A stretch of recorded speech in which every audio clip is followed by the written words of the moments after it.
सो gas, जैसा कि हमने बोला था कि हम आज ट्रांसपोज ऑफ मैट्रिक्स का क्वेश्चन को उसका ड्राई रन देखेंगे और कुछ लॉजिक के बारे में समझने की कोशिश करेंगे।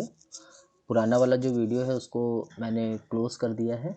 ये नया वीडियो हम यहाँ से रिकॉर्ड कर रहे हैं जिससे कि हमारा थ्योरी सेक्शन का जो वीडियो है वो बहुत ज़्यादा लॉन्ग ना हो जाए। अभी हम अपने वर्चुअल लैब पे आ जाते हैं और इसको यहाँ से हटा देते हैं और यहाँ पे जस्ट इसको कॉपी पेस्ट करते हैं और एक बार कोड को देख लेते हैं।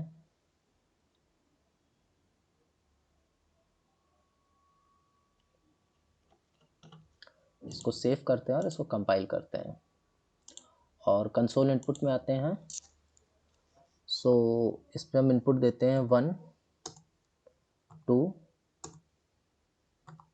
3 एंड 4। हमने यहाँ पे 1 2 3 4 ही क्यों दिया और 4 तक ही क्यों दिया, इसको हम समझेंगे अभी आगे। रन पे क्लिक करते हैं। ये हमको एक आउटपुट दे रहा है, enter the matrix element. Entered element is 1 2 3 4 और ट्रांसपोज ऑफ मैट्रिक्स में हमको बता रहा है 1 3 2 4। इट मीन्स कि हमारी मैट्रिक्स का जो ट्रांसपोज है वो हमारे पास आ चुका है। तो इसको यहाँ से हम अभी बंद कर लेते हैं और अपने वाइट बोर्ड पे आते हैं। सबसे पहला चीज़ जो हमने सीखा है कि किसी भी प्रोग्राम को लिखने से पहले हमें उसके बारे में समझना बहुत ज़रूरी होता है। सो हमसे यहाँ पे क्वेश्चन पूछा गया है, ट्रांसपोज ऑफ मैट्रिक्स हमें प्रिंट करनी है। सो उसके पहले जो पहला क्वेश्चन निकल के आता है वो क्या कि मैट्रिक्स क्या होती है। सो बेसिकली हमें से बहुत सारे लोग को पता होगा कि मैट्रिक्स क्या होती है, ट्रांसपोज ऑफ मैट्रिक्स क्या होती है, बट बहुत सारे स्टूडेंट्स बच्चे ऐसे भी हैं जिनको ये नहीं पता होगा या जिनका बैकग्राउंड जो मैथ स्ट्रीम से ना हो। सो हम थोड़ा से उसके बारे में चर्चा करते हुए आगे निकलते हैं। मैट्रिक्स क्या होती है? एक अरेंजमेंट है रो और कॉलम का। रो और कॉलम का एक वेल ऑर्गेनाइज अरेंजमेंट है जिसमें हम कुछ एलिमेंट को रखते हैं। सो जो हमने अभी अपने डेफिनेशन में बोलने की कोशिश की है उसी को हम यहाँ पे बना लेते हैं। ये हो गई हमारी मैट्रिक्स। रो और कॉलम का हमने एक अरेंजमेंट बनाया है, एक अरेंजमेंट बताया था वेल ऑर्गेनाइज। सो रो हमारे पास ये रो हो जाएगी, ये होती है रो।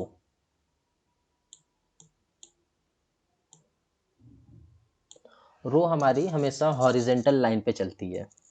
हॉरिजेंटल लाइन मीन्स ये हॉरिजेंटल लाइन है और ये वर्टिकल लाइन होती है।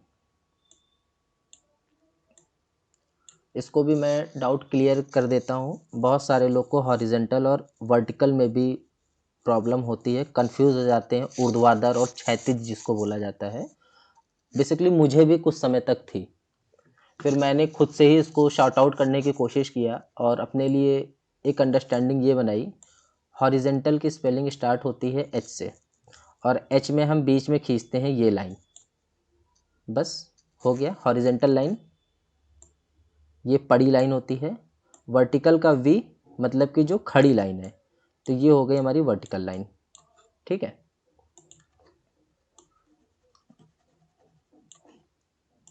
सो अभी जो हमारी हॉरिजेंटल लाइन है 1 2 3 4, इट मीन्स हमारे पास कितनी रो हैं? 1 2 3, 3 रोज हैं। और वर्टिकल लाइन में हमारे पास कितने कॉलम हैं? 1 एंड 2। सो अगर यहाँ से हम देखें तो हमारे पास एक रो, ये दूसरी रो और ये तीसरी रो हो गई। और कॉलम देखें तो एक कॉलम, दो कॉलम और तीन कॉलम। इट मीन्स 3 रो हैं और 3 कॉलम हैं। सो हमारी जो मैट्रिक्स है इसका ऑर्डर क्या होगा? बेसिकली जो ऑर्डर होता है वो रो और कॉलम का एक अरेंजमेंट होता है। जितनी रो होती है उसको लिख लेते हैं और जितने कॉलम होते हैं उसको लिख लेते हैं और बीच में एक क्रॉस का सिंबल लगा देते हैं। ये बायोलॉजी वाला क्रॉस नहीं है बेसिकली, ये मैथ वाला क्रॉस है, इसको हम मल्टीप्लाई बोलते हैं या फिर इनटू बोलते हैं, या फिर इसको 3.3 ऐसे भी रिप्रेजेंट कर सकते हैं। तो 3x3 की ये हमारी मैट्रिक्स है। जो पहला 3 है ये हमको डोनेट करता है रो के लिए ROW, और जो दूसरा 3 है ये हमको डोनेट करता है कॉलम।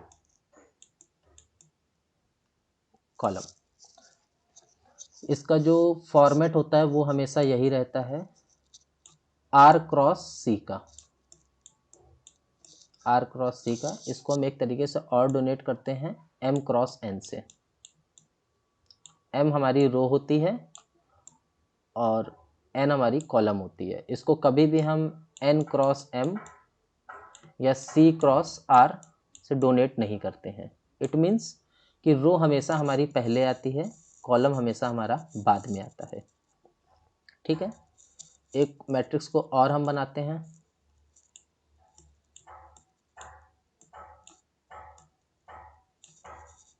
ये हमारी एक रो हो गई, ये हमारी दूसरी रो हो गई, 1 2 3 4 कॉलम हो गए।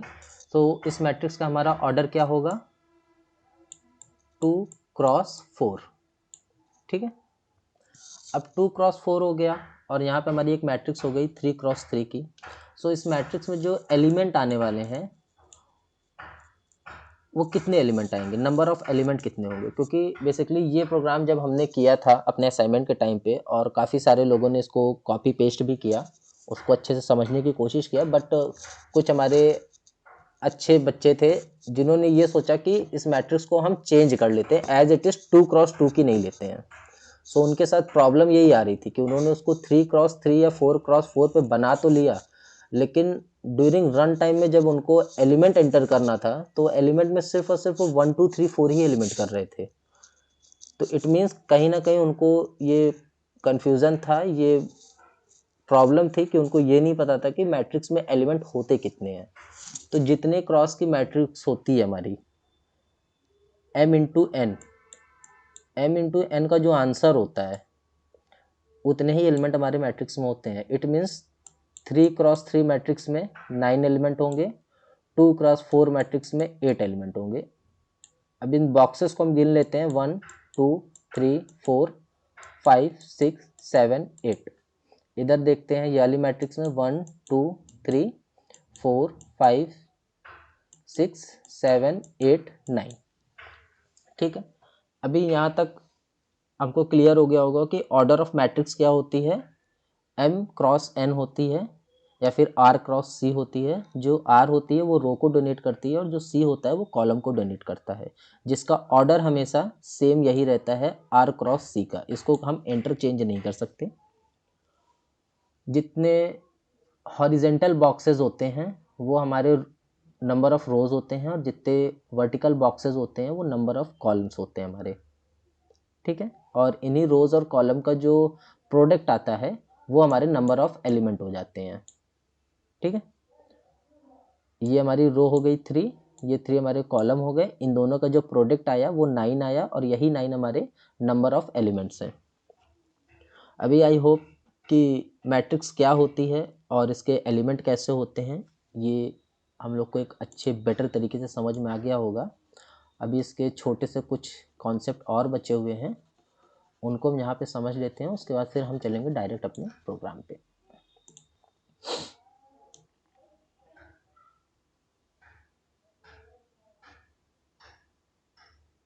या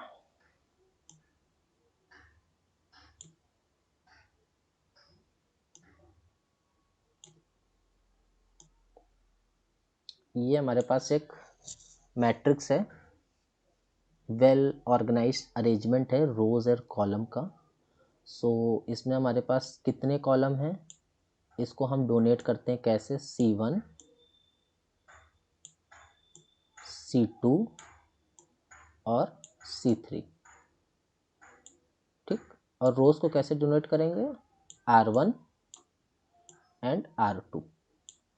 ठीक, ऑर्डर ऑफ मैट्रिक्स हमारी क्या हो जाएगी, M×N या आर क्रॉस सी, जिसको हम ऑर्डर ऑफ मैट्रिक्स बोलते हैं, वो हमारा क्या हो जाएगा, आर क्रॉस सी में हम देख लेते हैं। आर हमारे पास रोज कितने हैं, 2 रोज हैं, कॉलम कितने हैं, 3 कॉलम हैं। तो ये हमारा ऑर्डर ऑफ मैट्रिक्स हो गया, 2 क्रॉस 3 की हमारी मैट्रिक्स है। इसमें एलिमेंट हमारे कितने होंगे, इन दोनों का प्रोडक्ट 2 3 जा 6, मतलब कि 6 एलिमेंट हमारे पास होने वाले हैं। अब इसको हम 6 एलिमेंट को फिल कर देते हैं सीक्वेंस से, 1 2 3 4 5 एंड 6। ठीक है, अभी अगर इतना जो हमारे पास एरिया है, ये एरिया, इसको अगर हम कवर कर दें ऐसे, तो हमारे पास क्या बचेगा, सिर्फ एक कॉलम बचेगा C1 और 2 रो बचेंगी R1 एंड R2। R1 में हमारे पास क्या है, 1 है, और R2 में हमारे पास क्या है, 4 है। ठीक, सो ये जो हमारा 1 है, R1 का 1 है, इस एलिमेंट की प्लेस क्या है, इस एलिमेंट की प्लेस वैल्यू क्या है, तो इसको हम समझ लेते हैं। इसको लिखा हमने 1 और यहाँ पे आए हमने लिखा A। ठीक, तो इस एलिमेंट की जो ऑर्डर वैल्यू होने वाली, जो प्लेस वैल्यू होने वाली है, वो क्या होगी, उसको हम कैसे डोनेट करते हैं, हमने पहले भी समझा है कि ऑर्डर ऑफ मैट्रिक्स जो होती है वो हमेशा आर और सी के फॉर्म में होती है। इट मीन्स रो पहले आती है, कॉलम बाद में आता है। सो हमारी कौन सी रो है, R1 है, कॉलम कौन सा है, C1 है। तो ये जो हमारा A है, ये कौन सा एलिमेंट है, A11, और ये जो हमारा 4 है, ये कौन सा एलिमेंट हो जाएगा, A लिखते हैं, कौन सी रो है, ये 2 है, कौन सा कॉलम है, 1 है। सो जो 4 एलिमेंट है हमारा रो का, सेकंड रो का जो 4th एलिमेंट है, 4th नहीं बेसिकली 4 एलिमेंट, इसकी क्या प्लेस वैल्यू है, A21। इट मीन्स दूसरी रो का पहला कॉलम, दूसरी रो, ये हमारी दूसरी रो हो जाएगी और ये पहला कॉलम। ठीक है, अब आते हैं हम अपने पूरे मैट्रिक्स पे। सो हमारे पास 1 हो गया, इसकी वैल्यू है A11। उसके बाद हमारे पास 2 आता है, इसकी वैल्यू क्या हो जाएगी, A2 की जो रो है वो 1 ही है और कॉलम है 2। जो 3 है उसकी क्या वैल्यू है, प्लेस वैल्यू A13, पहली रो तीसरा कॉलम। ठीक है, इसको हम ऐसे डोनेट करते हुए चलते हैं, और जो मैट्रिक्स में हमारे एलिमेंट फिल होते हैं वो हमेशा ऐसे ही फिल होते हैं। एक रो को लेते हैं और इसको कांस्टेंट कर देते हैं होल्ड, जो डायनेमिकली चेंज होता है वो हमारा कॉलम चेंज होता है, C1 C2 C3। पहली रो में जब सारे कॉलम भर जाएंगे तभी हम दूसरी रो में एलिमेंट को इंसर्ट करना शुरू करते हैं।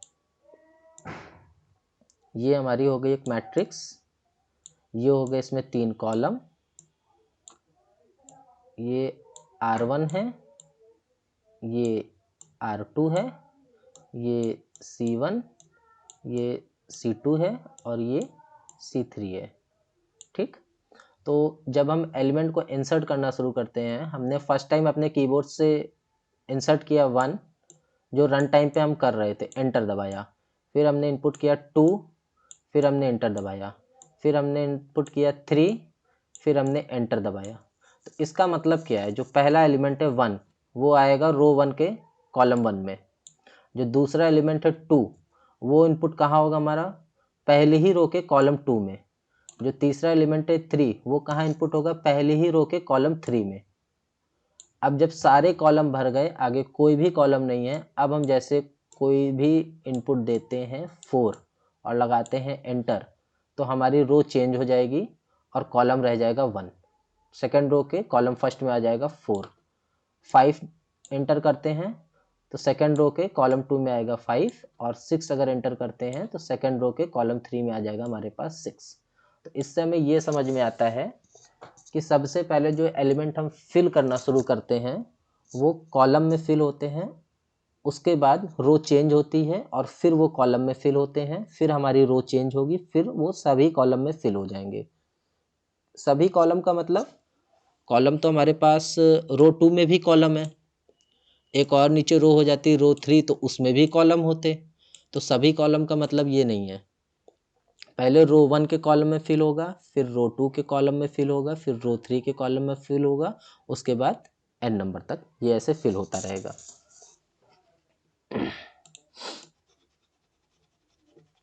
अभी इसको यहाँ से हम ख़त्म करते हैं। एक लास्ट टॉपिक जो है हमारा उसको हम समझ लेते हैं।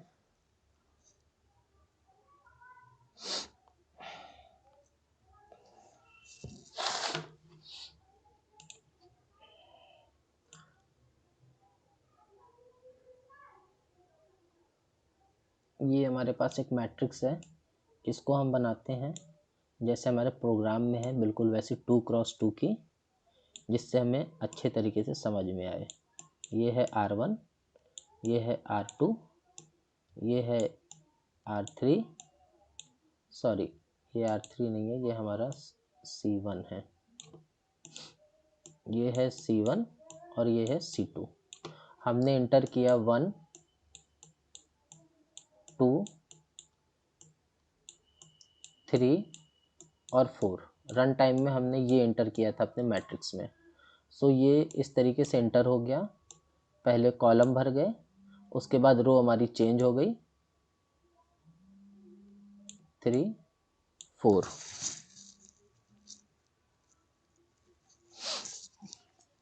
तो ये है हमारी मैट्रिक्स MAT मैट्रिक्स। अभी हमको फाइंड करना है transpose of matrix.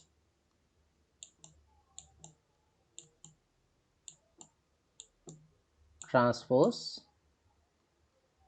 Of matrix. तो ट्रांसपोज ऑफ मैट्रिक्स क्या होता है? बेसिकली कुछ नहीं होता है, इसको हमें इंटरचेंज करना रहता है ऐसे। इसका मतलब क्या होता है, इस हाफ एरो का मतलब तो हम सभी लोग जानते हैं, रो को हमको कॉलम करना है और कॉलम को हमको कर देना है रो, बस यही होती है ट्रांसपोज ऑफ मैट्रिक्स। हम बहुत ज़्यादा इसमें टेक्निकल वर्ड का यूज़ नहीं करेंगे। मैट्रिक्स इनवर्स,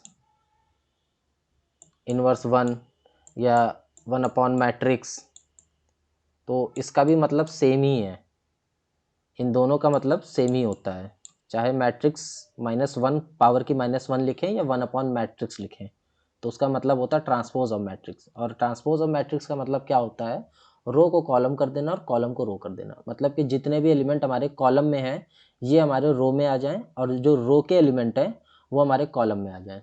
सो अभी हमारे पास जो कॉलम के एलिमेंट है वो कौन से हैं? C1 कॉलम में क्या है, 1 है, C2 कॉलम में क्या है, 2 है।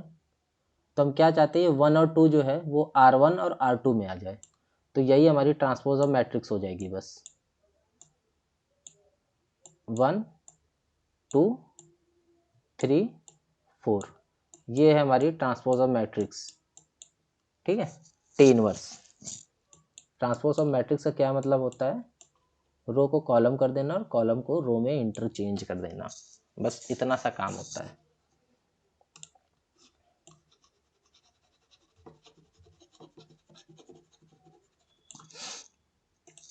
अभी हम आ जाते हैं अपने प्रोग्राम पे, और यहाँ पे हमने कंसोल इनपुट में क्या इनपुट दिया था, 1 2 3 4, और रन टाइम में हमको क्या मिला था, 1 2, ये हमारे कॉलम हो जाएंगे 1 2, C1 और C2, और ये जो 1 और 3 है, ये जो 1 और 3 है ये बेसिकली हाईलाइट नहीं हो रहा है यहाँ से, ये 1 और 3 जो हैं ये हमारी रो हैं, तो रो को हमें कॉलम कर देना और कॉलम को उठा करके इन दो 1 और 2 को नीचे कर देना है। 1 और 2 जो है वो हमारी रो हो गई, 1 और 3, 2 और 4 जो है वो हमारे कॉलम में इंटरचेंज हो गए हैं। यही हमारी मैट्रिक्स का प्रोग्राम है। सो उसके बाद हम आते हैं अपने प्रोग्राम पे। एक चीज़ और हम समझ लेते हैं कि जो हमारी मैट्रिक्स का प्रोग्राम होता है, ठीक है, ये 2 टाइप से बनता है। एक यूज़र डिफाइन और एक प्री डिफाइन। जैसे कि हमारे क्वेश्चन में हमको कुछ भी बताया नहीं गया था कि हमें यूज़र डिफाइन करना है या प्री डिफाइन करना है, ठीक है। तो हमने प्री डिफाइन एक मैट्रिक्स ली थी जिसका ऑर्डर रखा था 2x2 का, ठीक। यूज़र डिफाइन की जो मैट्रिक्स होगी उसमें हम यूज़र से पूछेंगे इनपुट द मैट्रिक्स ऑर्डर, ठीक है। जब इनपुट द मैट्रिक्स ऑर्डर, तो यूज़र एक बार कुछ इनपुट करेगा, समथिंग मान लीजिए उसने किया 4 और एक बार उसने इनपुट किया 3। तो इसका क्या मतलब है, ये जो 4 है इसको हम स्टोर कर लेंगे m में, ठीक, और ये जो 3 है इसको स्टोर कर लेंगे हम n में। तो ये हमारी बन गई ना m क्रॉस n, 4x3 की टाइप की मैट्रिक्स, ठीक है, जो कि पहला m जो है ये हमको रो को डोनेट कर रहा और n का जो 3 है ये हमको कॉलम को डोनेट कर रहा। तो यही काम हमने यहाँ पे पहले ही कर रखा है कि हमने 2x2 की मैट्रिक्स ले रखी है, ठीक है। उसके बाद जब पहला काम हमारा हो गया तो इस मैट्रिक्स को हम 2 टाइप से बना सकते हैं। पहली टाइप नॉर्मल फॉर लूप लगा करके, ठीक। दूसरी टाइप फंक्शन के थ्रू। हमारे प्रोग्राम में ये भी हमको नहीं बोला गया था कि फंक्शन से ही बनानी है। हमने यहाँ पे फॉर लूप का यूज़ किया है और 2x2 की यूज़र प्री डिफाइंड मैट्रिक्स ले रखी है पहले से।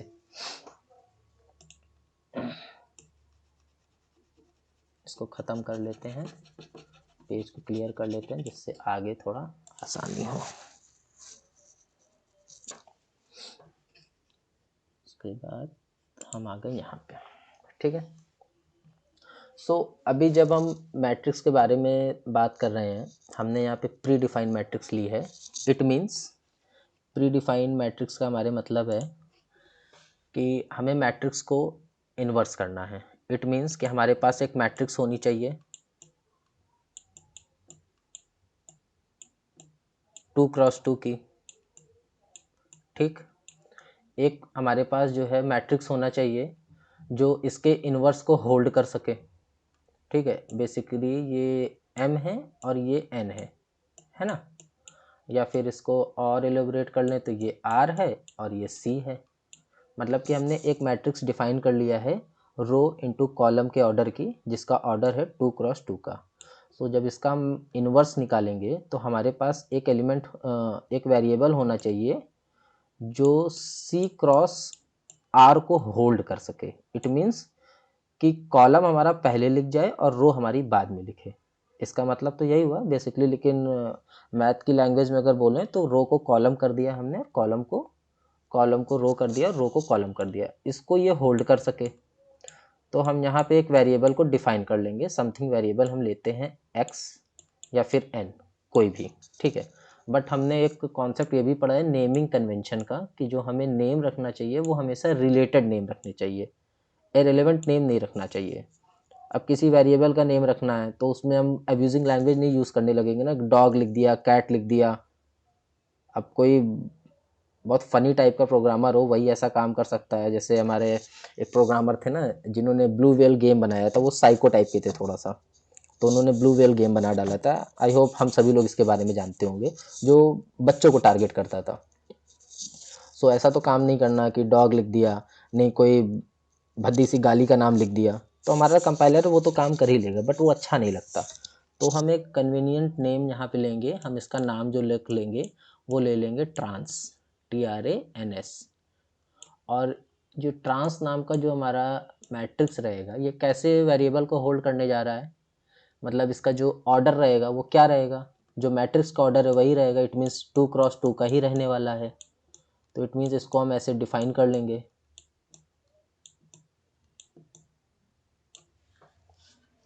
ठीक है, अब चलते हैं हम अपने प्रोग्राम पे फिर से।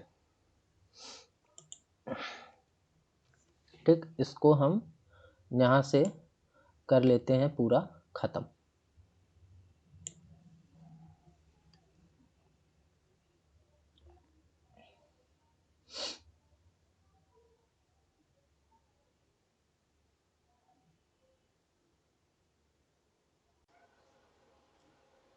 सो गाइस, अभी इसको हम शुरू करते हैं। और ये हमारी मैट्रिक्स पहले से लिखी हुई है, कॉपी पेस्ट हुई। इसको अभी हम यहाँ से हटा लेते हैं पूरी, और शुरुआत से इसको शुरू करते हैं कि हाउ टू राइट कोड, शुरुआत कैसे किया जाए। तो जैसे हम पहले भी बात किया था हम लोगों ने कि किसी भी प्रोग्राम को हम कैसे लिखना शुरू करते हैं। सबसे पहले एज ए यूज़र सोचते हैं कि हमको आउटपुट स्क्रीन पे क्या मिलने वाला है। सो हम अपने आउटपुट स्क्रीन पे आ जाते हैं। यहाँ पे लिखा है इंटर द मैट्रिक्स एलिमेंट। तो सबसे पहला काम हम क्या करेंगे, अपने प्रोग्राम का जो स्केलेटन होता है, जो स्ट्रक्चर होता है, उसको तैयार कर लेते हैं।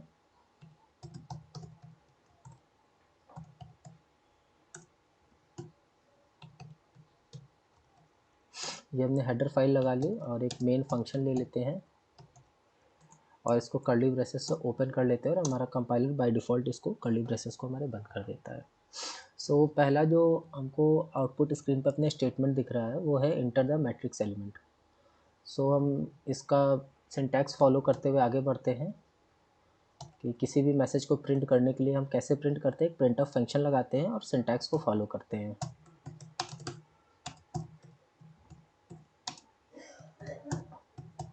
Matrix element.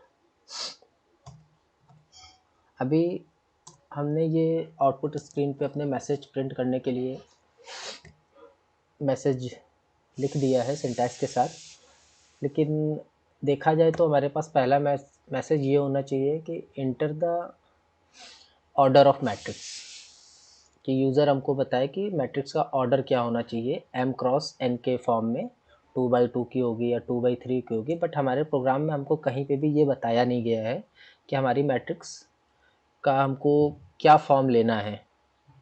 सो यहाँ पे हम यूज़र डिफ़ाइन इसको ना लेकर के हम प्री डिफ़ाइन इसको मैट्रिक्स रख लेते हैं 2x2 की।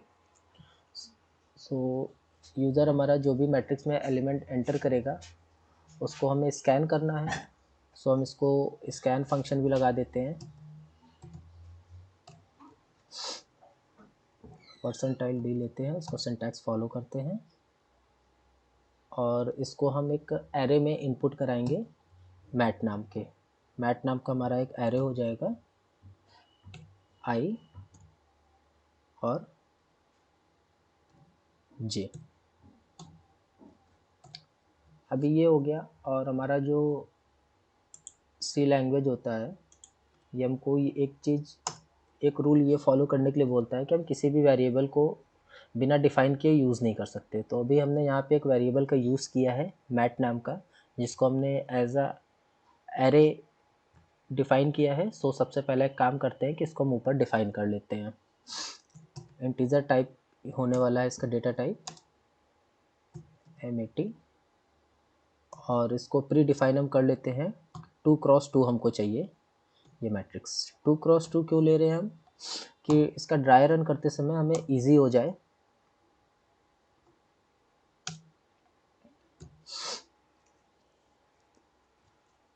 और इसको हम 3x3 या 4x4 कुछ भी ले सकते हैं। अभी एक चीज़ हमें देखना है कि जब हमारा मैसेज प्रिंट हो गया इंटर द मैट्रिक्स एलिमेंट, इसको हम स्टोर कर रहे हैं मेमोरी में, अपने स्कैन कर रहे हैं मैट नाम के वेरिएबल में। ये सिंपल तरीके से एक फॉर्मेट होता है किसी भी वेरिएबल को जो इनपुट होता है उसको स्टोर करने के लिए।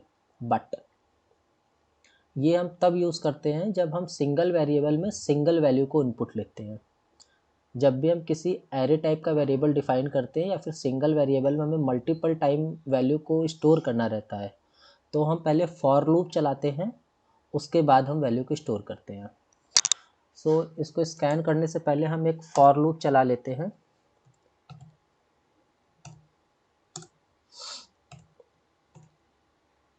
i = 0 और i लेस देन 2।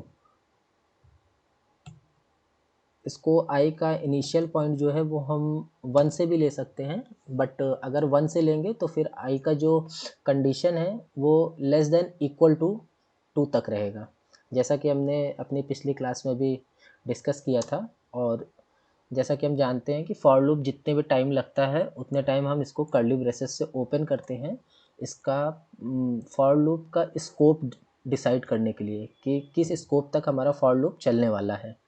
इसको हमने अभी ओपन कर लिया है और एक फॉर लूप हम और ले लेते हैं जे के लिए, क्योंकि बेसिकली जो हमारा आई का फॉर लूप रहेगा वो मैट्रिक्स के आई एरे में वैल्यू को इनपुट लेगा और जो जे लूप रहेगा वो मैट्रिक्स के जे एरे में इनपुट लेगा हमारा।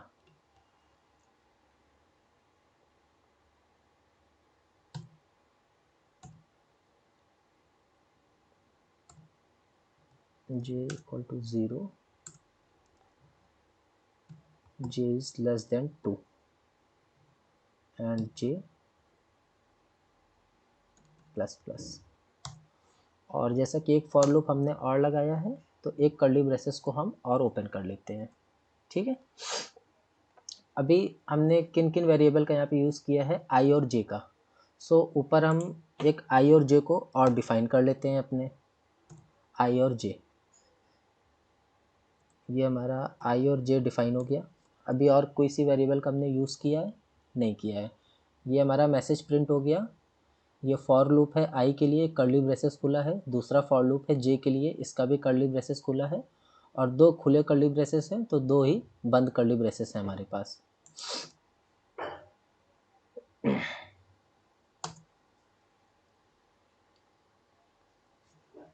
लेकिन ये कर्ली ब्रेसेस यहाँ नहीं बंद होना चाहिए, बाय डिफ़ॉल्ट खुद से बंद कर रहा है।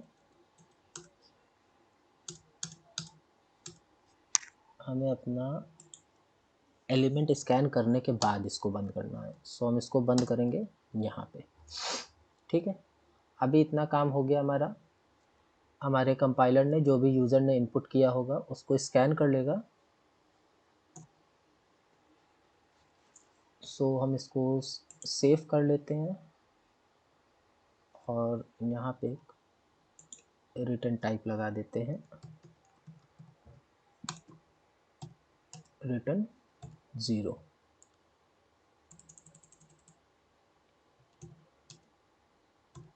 रिटर्न 0। ठीक है, इसको सेव किया हमने, इसको कंपाइल किया और ये हमको कुछ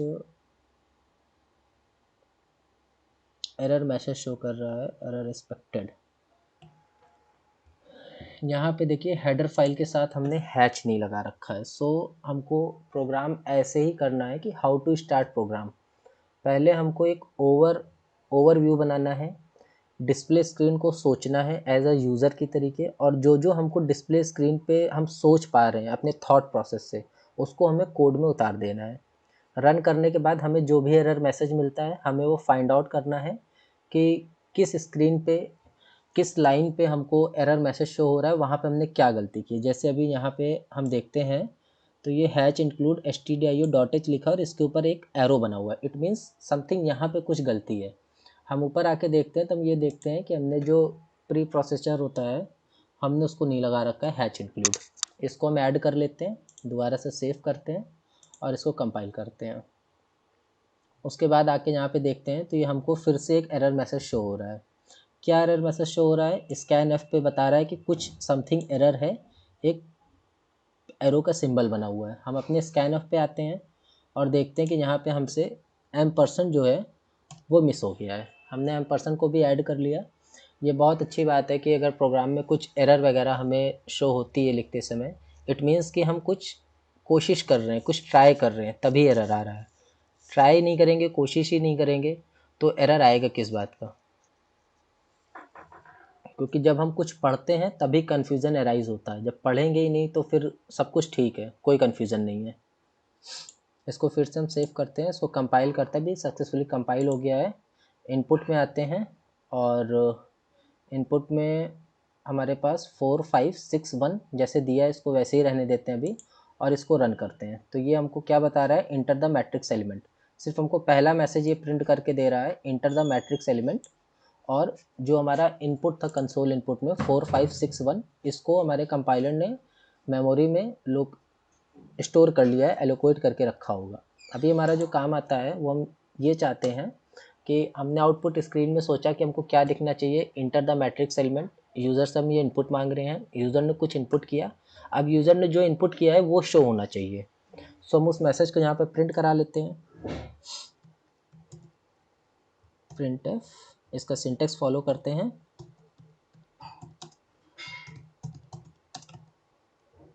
एंटर्ड एलिमेंट इज, ये मैसेज हमको शो होगा। ठीक है, इसको हम सेव करते हैं, कंपाइल करके देखते हैं, कंसोल इनपुट में आते हैं, इसको रन करते हैं। तो अभी हमारे पास हमको शो हो रहा है enter the matrix element and entered element is. So कोई प्रॉब्लम नहीं है, ये एक लाइन में आ रहा है, इसको नेक्स्ट लाइन में लाने के लिए हम एक /n लगा लेते हैं। जो भी हमारे प्रोग्राम की साज सज्जा है, इसको हम कैसे अच्छा दिखा सकते हैं, ये काम हमें अपना प्रोग्राम लिखने के बाद करना है। एट अ टाइम हम अभी नहीं शुरू करेंगे जब तक हमारे पास एक अच्छी खासी नॉलेज ना हो जाए, क्योंकि उसी समय शुरू कर देंगे तो हो सकता है वो बहुत लेंदी हो जाए और कुछ ना कुछ कन्फ्यूजन होने की वजह से, कुछ मिस्टेक होने की वजह से हमारा प्रोग्राम जो है वो एरर फ्री रन ना हो सके। अभी देखते हैं, तो दोनों मैसेज हमारे अलग अलग लाइन में आने लगे, entered element is, it means यहाँ तक हमारा प्रोग्राम चल चुका है। अब हमको इसकी वैल्यू को प्रिंट करना है। सो एक चीज़ हमें ध्यान में हमेशा ये रखनी है कि जब हम किसी भी एरे को स्कैन करते हैं, एरे के एलिमेंट को किसी वेरिएबल में स्टोर करते हैं, या फिर स्टोर्ड एरे के एलिमेंट को हम प्रिंट करते हैं, या फिर कोई भी ऐसा वेरिएबल जो हमारी सिंगल वैल्यू को ना होल्ड करके मल्टीपल वैल्यू को होल्ड कर रहा है, या फिर ऐसा वेरिएबल जिसने मल्टीपल वैल्यू को होल्ड कर रखा है, उसको अगर हमें प्रिंट करना है तो हमें फॉर लूप चलाना पड़ता है। बिना फॉर लूप चलाए हम ना तो एरे में एलिमेंट को एंटर कर सकते हैं और ना ही उसको प्रिंट कर सकते हैं। सो अभी हमें हमारे यूज़र ने जो भी एलिमेंट को एंटर किया था वो हमने अपने मैट नाम का जो एरे बनाया था 2x2 का, उसमें इसको स्टोर करके रखा है। अभी हम इसको प्रिंट करना चाहते हैं तो हम एक फॉर लूप और यहाँ से चला लेते हैं, और फॉर लूप हमारा फिर से वही आई के लिए चलेगा। इसके लिए बेसिकली आप चाहो तो इस फॉर को कॉपी कर सकते हो, कॉपी पेस्ट कर लोगे तब भी आपका काम हो जाएगा, बट यहाँ पे हम कॉपी पेस्ट नहीं करेंगे, हम पूरे रूल को ग्राउंड से समझ रहे हैं तो हम उसको लिखते हुए चलेंगे। i is equal to 0 and i is less than 2 i plus plus, और जैसे ही हमने फॉर लूप लिखा तो हमारे पास क्या कंडीशन आती है कि हमें एक कर्ली ब्रेसेस को ओपन करना है। ये हमारा i के लिए हो गया, जो कि रो के एलिमेंट को प्रिंट करेगा। कॉलम के एलिमेंट को प्रिंट करने के लिए हम एक फॉर लूप और चलाते हैं j से,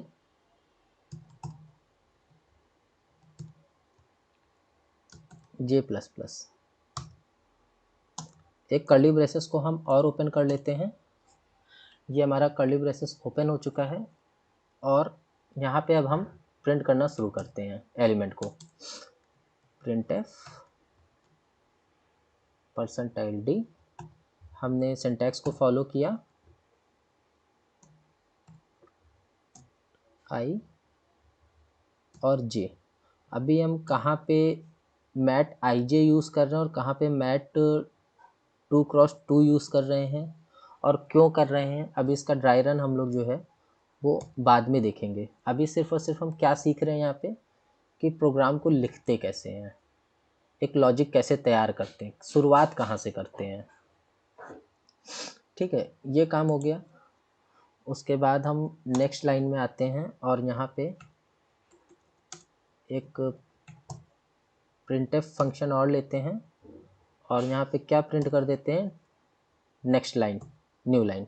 ठीक है, ये फंक्शन हमने यहाँ पे क्यों लिख रखा है इसको हम ड्राई रन में समझेंगे। इसको सेव करते हैं, इसको कंपाइल करते हैं, और ये हमको फिर बता रहा है कि हमारे पास कुछ गलती हो गई है फॉर लूप में, जो कि हमने आई से चलाया है। सो हम ऊपर चलते हैं और अपने फॉर लूप को देखते हैं, तो हम ये देखेंगे कि जो कंडीशन हमने दे रखी थी i is less then, but किसके लेस देन ये हमने यहाँ पे मेंशन नहीं किया है। सो यहाँ पे हम 2 लिख लेते हैं जो हमसे छूट गया था। ठीक है, इसको हम सेव करते हैं, कंपाइल करते हैं, और अभी हमको ये फिर से बता रहा है कि फॉर के जे लूप में भी कुछ छूट गया है। तो क्या छूटा है, जे इक्वल टू 0। बेसिकली मैं यहाँ पे क्यों चीज़ों को छोड़ते चल रहा हूँ, इसका रीज़न ये है कि लाइव में जब हम काम को कर रहे हैं, सो यहाँ पे मिस्टेक करना इसलिए ज़रूरी है क्योंकि एक तो लाइव में मेरी यहाँ पे कोई, मैं वीडियो साथ में अपनी रिकॉर्ड नहीं करता। सो ऐसा ना हो कि मैं कॉपी में कहीं लिख करके और सिर्फ इसको देख के टाइप कर रहा हूँ, ऐसा नहीं होना चाहिए। मैं अपने दिमाग से लॉजिक सोच करके यहाँ लिख रहा हूँ, और ऐसे ही आपको भी करना है। और बेसिकली मैं क्यों चीज़ों को छोड़ रहा हूँ, क्योंकि मैं आपके अंदर ये थॉट और ये लॉजिक बिल्डअप करना चाहता हूँ कि आपने डरना नहीं है प्रोग्राम लिखते समय। आपने अपने प्रैक्टिस टाइम को याद करना है कि हाँ, लाइव क्लास में भी कोई इंसान जब प्रोग्राम करते समय गलतियाँ कर सकता है, तो मुझसे गलतियाँ क्यों नहीं हो सकती, और जब वो उसको सुधार सकता है तो हम क्यों नहीं सुधार सकते। बस नज़र होनी चाहिए देखने वाली। ये यहाँ पे जो आपको src a2002.c फंक्शन मेन ये सब लिख के जो एरर मैसेज दे रहे हैं ना, ये फर्जी नहीं लिखा हुआ कि इसको देख करके बस यहाँ से एरर मैसेज देखा और डर गए। इसको पूरा पढ़ना और समझने की कोशिश करना है कि हमारा कंपाइलर हमसे क्या कह रहा है, क्या कहने की कोशिश कर रहा है कि आपने सर यहाँ पे गलती की है, इसको सुधारिए। ये कंपाइलर ये तो बता देगा कि आपने यहाँ पे एक गलती की है, लेकिन मोस्ट ऑफ द टाइम आपको ये नहीं बताता कि क्या गलती की है, वो आपको सुधारना है। तो जब तक आपका कॉन्सेप्ट क्लियर नहीं होगा, आपको सिंटैक्स नहीं पता होगा, आप उसे सुधार नहीं पाओगे। ठीक है, इसको हम सेव करते हैं फिर से और फिर कंपाइल करके देखते हैं। तो अभी हमारा कंपाइलेशन जो है वो सक्सेसफुल हो गया है, कोई दिक्कत नहीं है। कंसोल इनपुट में आते हैं, 4561 इनपुट हो चुका है, इसको रन करके देखते हैं। सो अभी हमको क्या बता रहा है, enter the matrix element, inter element is 45 and 61।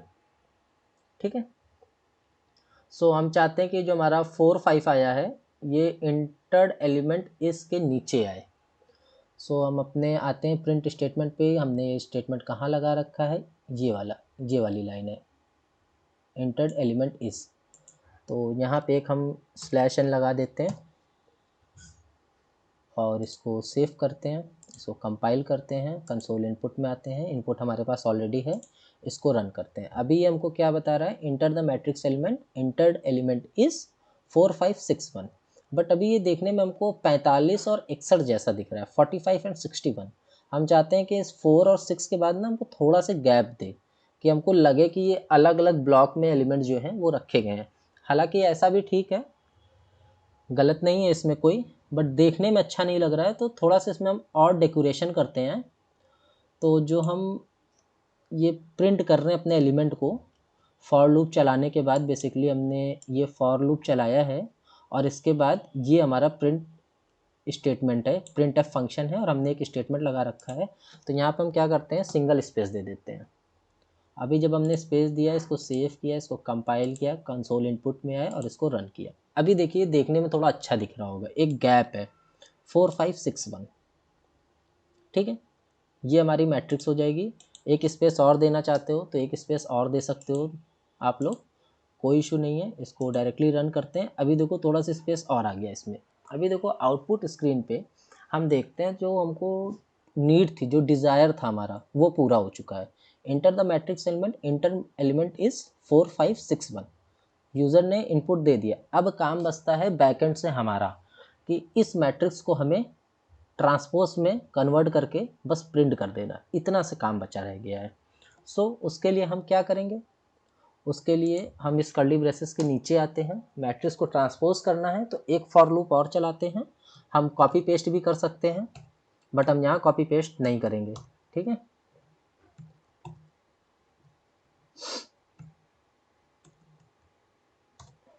एक फॉर लूप चलाया, कर्ली ब्रेसेस को ओपन किया, दूसरा फॉर लूप हम यहाँ चलाते हैं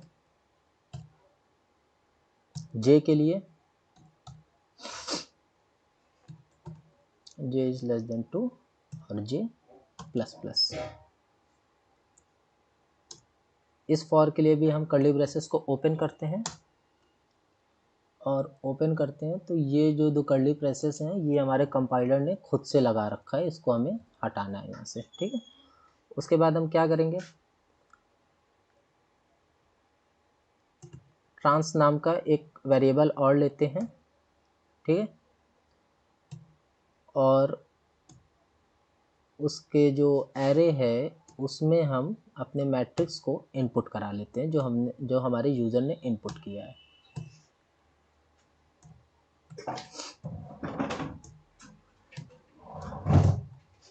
अभी यहाँ पे हमने एक लॉजिक ले रखा है, इसमें बेसिकली 2-3 लॉजिक हैं। जो इम्पोर्टेंट लॉजिक है वो मैं आप लोग को बताऊंगा ड्राई रन के समय। यहाँ पे ट्रांस में हमने जे आई लिया है और मैट में आई जे लिख रखा है। इसको क्यों लिखा है इसकी हम बात करेंगे बाद में ड्राई रन के समय। तो हमारा ये भी काम हो गया, हमारी मैट्रिक्स जो है वो ट्रांसपोज हो चुकी है। सो हमारे इस ब्लॉक का भी काम ख़त्म हो गया। हम इसको डबल कर्ली ब्रेसेस से कर देते हैं बंद। अब हमारे पास क्या काम है, अब हमारे पास काम ये रहेगा बेसिकली हमें बस अपने जो मैट्रिक्स ट्रांसपोज हो चुकी है उस ट्रांसपोज मैट्रिक्स को हमें प्रिंट करना है।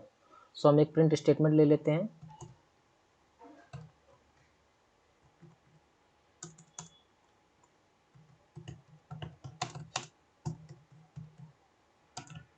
ट्रांसपोज ऑफ मैट्रिक्स इज, ठीक है, हमने इसको कर लिया बंद। फिर से हम इसको सेव करते हैं, कंपाइल करते हैं। कंपाइल करते समय हमें कुछ एरर मैसेज शो हो रहा है। ठीक है, और एरर मैसेज हमको क्या बता रहा है, ये ट्रांस में एरर मैसेज शो हो रहा है।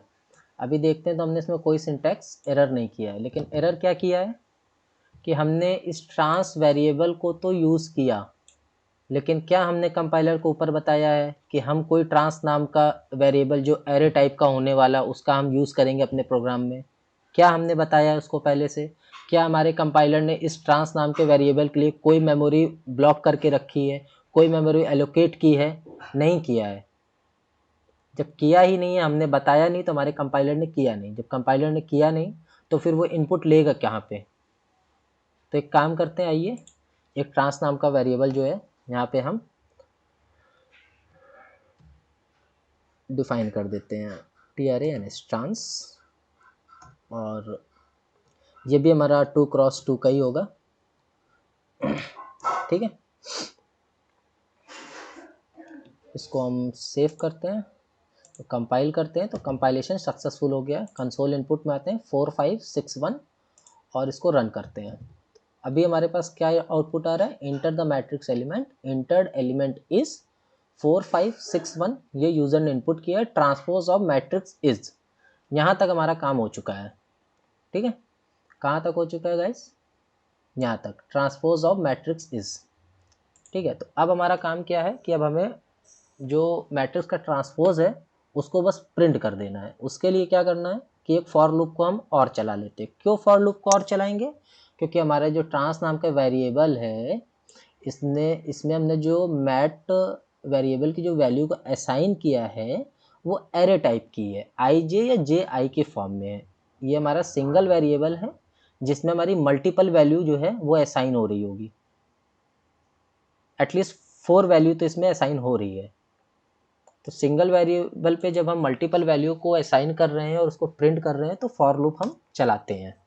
तो एक फॉर लूप हम यहाँ पे लगा लेते हैं आई का,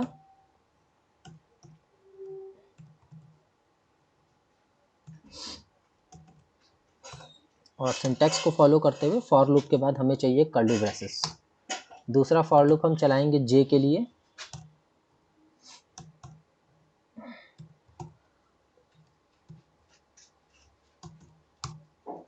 ठीक है, इसको भी हम कर्ली ब्रेसेस से ओपन करते हैं। और जैसा कि हमारा प्यारा जो कंपाइलर है या हमारा जो इसका इंटरफेस है हमारे वर्चुअल लैब का, वो हमारे लिए एक सुविधा ये देता है कि हम जैसे ही किसी कर्ली ब्रेसेस को ओपन करते हैं और एंटर की प्रेस करते हैं वो हमारा कर्ली ब्रेसेस बंद कर देता है। ये कभी कभी हमारे लिए अच्छा होता है और कभी कभी हमारे लिए बुरा होता है, क्योंकि हमारा कर्सर जो डायरेक्टली लास्ट कर्ली ब्रेसेस पे आ गया है, सेकंड लास्ट पे। और अगर यहाँ से हम कोई चीज़ टाइप करने का शुरू करते हैं तो इसका मतलब क्या है कि हमारे जो दोनों फॉर लूप हैं का स्कोप सिर्फ इस कर्ली ब्रेसेस के अंदर ही तक है। इसके स्कोप के बाहर जब हम कोई भी चीज़ लिखेंगे तो वो हमारी वैलिड नहीं रह जाएगी, ठीक है।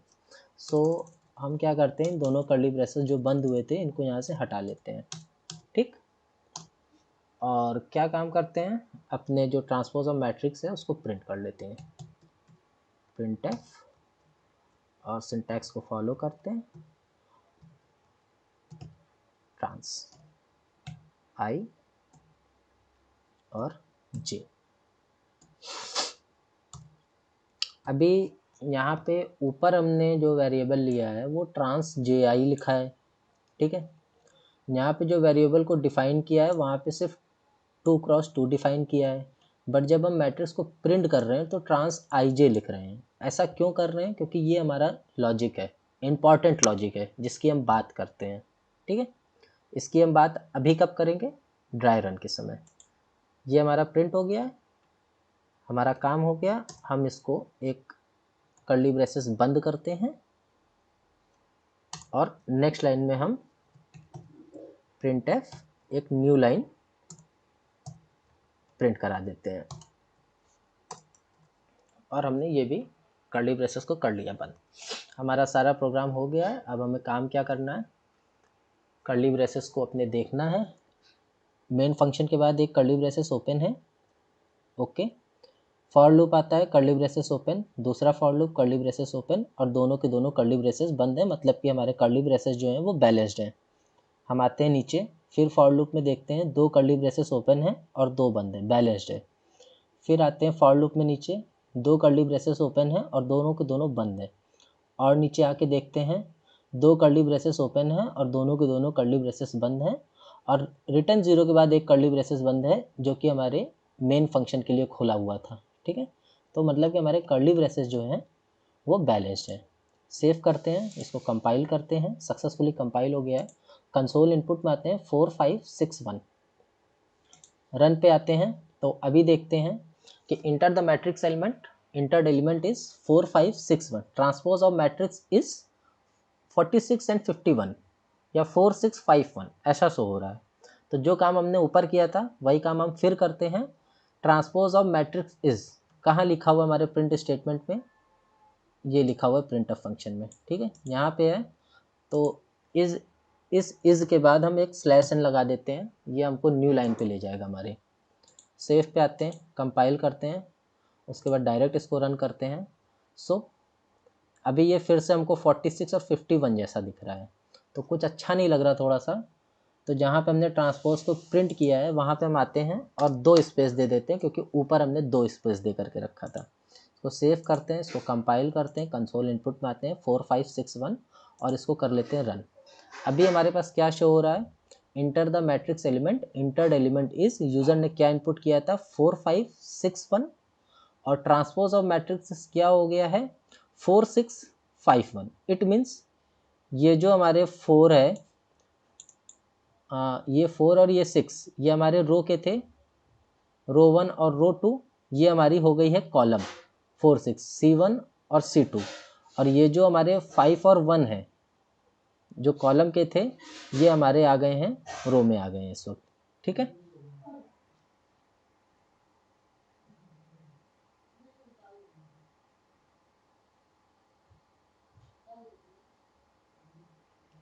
अभी इसको हम ड्राई रन पे समझते हैं। गाइस हमारा जो प्रोग्राम है वो पूरा हो चुका है।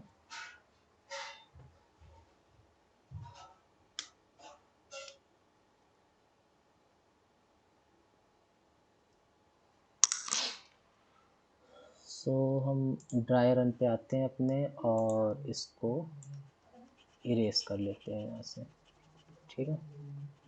अभी जैसा हमने पहले भी बात किया था, अभी जो हमारे हमने ये शेयर किया था आप लोग के साथ, ये मैट्रिक्स का असाइनमेंट था, उसमें कुछ बच्चों ने क्या किया था, उन्होंने सोचा कि हम इसको एज इट इज़ सेव ना करके कुछ अलग कर लेते हैं। तो कुछ बच्चों ने क्या किया था, ये जो यहाँ पे एरो को डिफ़ाइन किया गया था 2x2 और ट्रांस का 2x2, इसको उन्होंने चेंज करके 3x3 या 4x3 या 5x4 ऐसा कर लिया था। जैसे कि ऐसा करते हैं, उन्होंने ये काम किया था 3 3/3 और 3/3 ये कर लिया था। और उसके बाद डायरेक्ट कहीं पे कोई भी चेंजेस नहीं किए, एज इट इज़ उसको उतार दिया। और उसको जब वो रन करने लगे तो कंपाइल तो ठीक ठाक हो रहा है। कंसोल इनपुट में आते हैं, उन्होंने जो मैंने इनपुट दिया था 1 2 3 4 वो इनपुट दे करके इसको रन किया। और जब वो रन करेंगे तो यहाँ पे उनको कुछ एरर मैसेज शो होता है। यहाँ पे वो सब कुछ सही हो रहा है। क्यों सही हो रहा है? क्योंकि जो हमारे आई और जे की वैल्यू चल रही है वो अभी 3 से कम ही है। बट यहाँ पे जब हम वैल्यू को चेंज करना शुरू करेंगे, 3/4 करेंगे और यहाँ पे 5/3 कर देंगे तो ये गलत शो होने लग जाएगा, हमको एरर मैसेज देता है।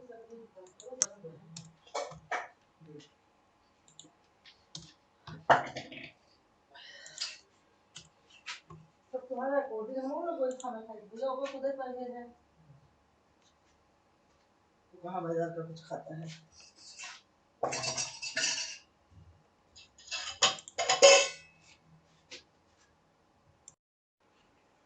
और एक प्रॉब्लम हमने क्या देखी थी कि कुछ लोग को इनपुट करने में प्रॉब्लम आ रही थी। कुछ लोगों ने इनपुट कैसे किया था, जैसे हमने 4 5 6 1 इनपुट किया है तो 4 5 6 1 ऐसे इनपुट कर रहे थे और उसके बाद डायरेक्ट उसको एंटर करने के बाद उसको रन कर रहे थे। इसको कंपाइल करते हैं, कंसोल इनपुट में आते हैं 4 5 6 1, इसको रन करते हैं।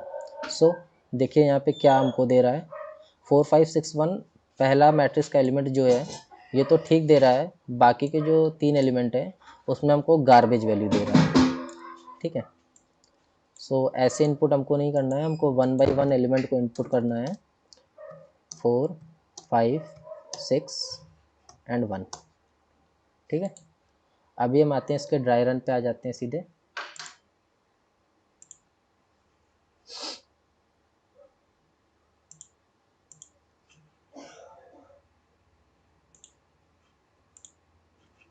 या ड्राई रन पे हम आ गए हैं और इसको थोड़ा सा बड़ा कर लेते हैं। ठीक है, और इसको छिपा लेते हैं, ये भी बड़ा हो जाता है।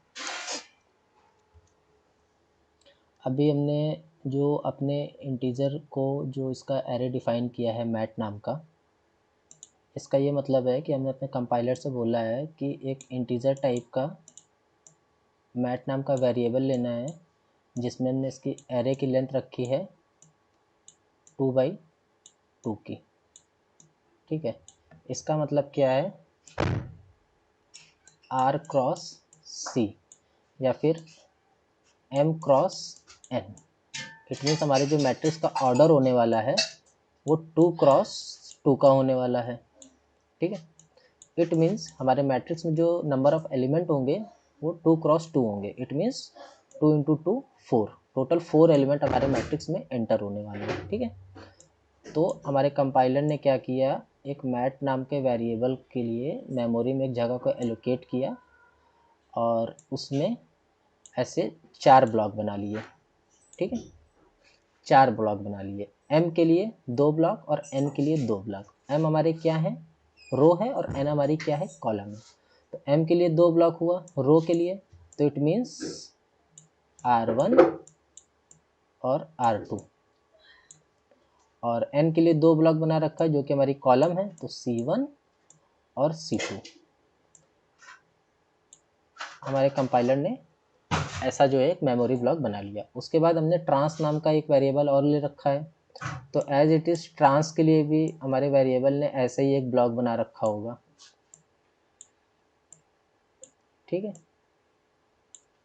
R1 डैश और R2 डैश। यहाँ पे डैश हम क्यों दे रहे हैं, अपनी अंडरस्टैंडिंग के लिए, C1 डैश और C2 डैश। ठीक है, ये हमारा हो गया ट्रांस वाला वेरिएबल और ये हमारा हो गया मैट वाला वेरिएबल। ठीक, इतना क्लियर हो गया।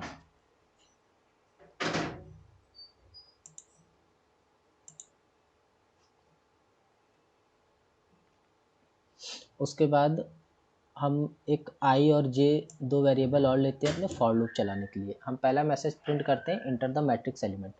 तो ये हमारे आउटपुट स्क्रीन पे प्रिंट हो जाता है, इंटर द मैट्रिक्स एलिमेंट। ठीक है, यूज़र कुछ इनपुट करता है, यूज़र ने हमारे क्या इनपुट किया, 4 5 6 एंड 1, ये इनपुट किया था ना यूज़र ने हमारे इनपुट किया 4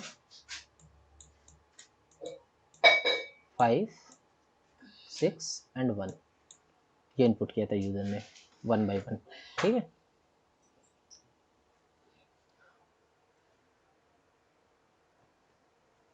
तो यूज़र जब इनपुट करेगा उसके पहले हमको फॉर लूप चलाना पड़ेगा। 2 फॉर लूप चलाएंगे, एक आई के लिए और एक जे के लिए।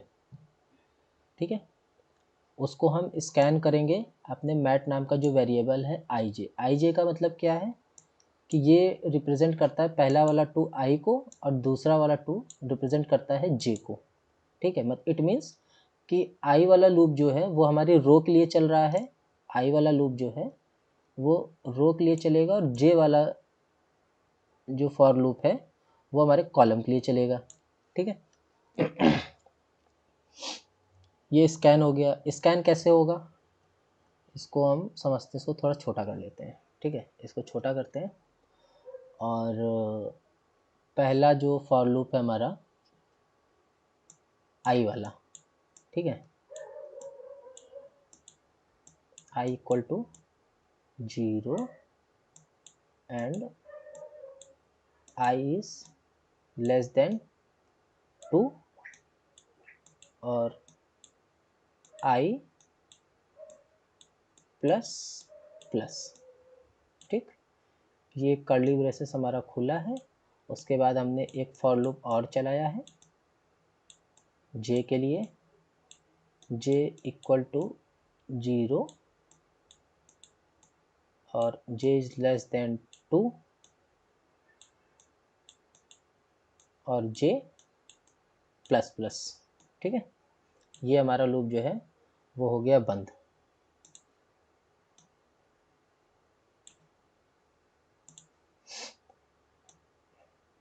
जे प्लस प्लस, ये हमने फॉर लूप को अपना जो है सिंटैक्स फॉलो करते हुए इसको कर दिया बंद। ये हो गया हमारा जे, और इसका भी कर्ली ब्रेसेस हमने एज इट इज़ ऐसे ओपन कर लिया। ठीक है, सो अभी जब हमारा कंपाइलर आएगा तो सबसे पहले आई के लिए चलेगा, इट मीन्स रो के लिए चलेगा। तो जो हमारी रो हो जाएगी,